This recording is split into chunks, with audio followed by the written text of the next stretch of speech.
আগামী অর্থবছরের জন্য প্রস্তাবিত বাজেটে সাধারণ মানুষের জীবনযাত্রা সহজ করবে সরকার, কিন্তু এতে সাধারণ মানুষের স্বস্তির জায়গা কম।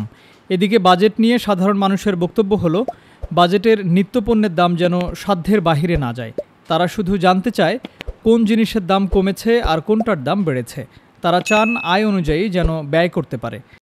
মূল্যের যে বাজার, এর উপর কি ভর্তুকি দিচ্ছে আর কি করলো, ওই সংসদে বলতেছে, কিন্তু মাঠে তো কার্যকর নেই। বাজারে গেলে ঠিক আমাদের পকেট খালি করে নিতেছে, কিচ্ছু করার নেই। 1,000 টাকা নিয়ে যায়, দেখা যায় যে এতটুকু না বাজারে হয় না, মন তো সব নষ্ট হয়ে যায়। কষ্ট হয়ে যাচ্ছে, এখন সংসার চালানো অনেক কঠিন হয়ে গেছে।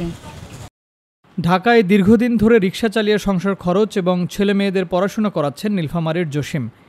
একার আয়ে দ্রব্যমূল্যের ঊর্ধ্বগতির এই বাজারে পরিবারের ভরণপোষণ করতে হিমশিম খাচ্ছেন তিনি। সবাই ক্ষতিগ্রস্ত, দিন দিন আপনার পণ্যের দাম বাড়তেছে, কিন্তু আমাদের ইনকাম বাড়তেছে না। গরিব মানুষ খায় পাঙ্গা, যে পাঙ্গা ছিল 120 টাকা, সে পাঙ্গাস এখন 220 টাকা। সরকার বাইচা আছে বড় লোকের জন্য, গরিবের জন্য না। উন্নতির প্রয়োজন আছে, দেশ আধুনিক করার জন্য এটা প্রয়োজন আছে, ঠিক আছে, বাট গরিব মাইরা না। 100 কোটি টাকার বাজেট, সে জায়গায় 500 কোটি টাকা নিয়ে ট্যাক্স খাওয়ায়, তাহলে এটা সরকারের দোষ না, মূলত সরকারের মন্ত্রীর দোষ। নিত্যপণ্যের চড়া মূল্যের কারণে এমন অবস্থা অনেকেরই। বাজেট নিয়ে তাদের কোনো চিন্তা বা আগ্রহ নেই। আমার ফ্যামিলিতে লোক 9 জন, আমি কাজ করি একা। আমাদের মতন গরিব যারা, তারা খুব অসহায়ের ভিতরে আছে, খুব কষ্টের ভিতরে আছে। এটা আসলে বলা যায় না। আগে 300 টাকা 400 টাকা কামাই করছি, বাজার খাইয়ে কোলাইতে পারছে না। এখন 1,000-1,200 টাকা করি, টাকা বাসা যেতে রেটে আসে। ডিজিটাল আমি তো ডিজিটাল বলতে কিছু পাইলাম না। এমন অবস্থা আমরা মানে না পারতেছি কানতে, না পারতেছি সইতে। সরকার কৃষি খাতে ভর্তুকি যেন বেশি থাকে সেদিকে নজর দেওয়ার জন্য সংশ্লিষ্টদের অনুরোধ জানান।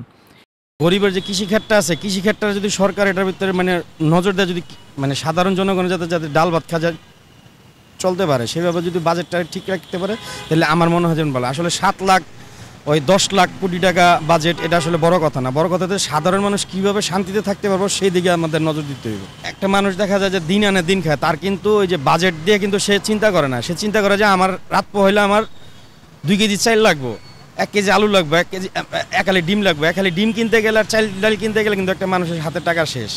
তাহলে এই বাজেট কিন্তু তারা চিন্তা করে না। তারা চিন্তা করে যে আমরা কীভাবে শান্তিতে 2 মুঠো ভাত খেতে পারবো। এটাই আসলে সরকারের যতই বাজেট করুক, এটা আসলে মানে দুর্নীতিটা কমায় দেওয়া, যে কৃষিক্ষেত্র আছে সেই কৃষিক্ষেত্রের ভিতরে আমাদের নজর দিতে হবে। এই বাজেটে সাধারণ মানুষের জন্য তেমন কোনো সুখবর নেই।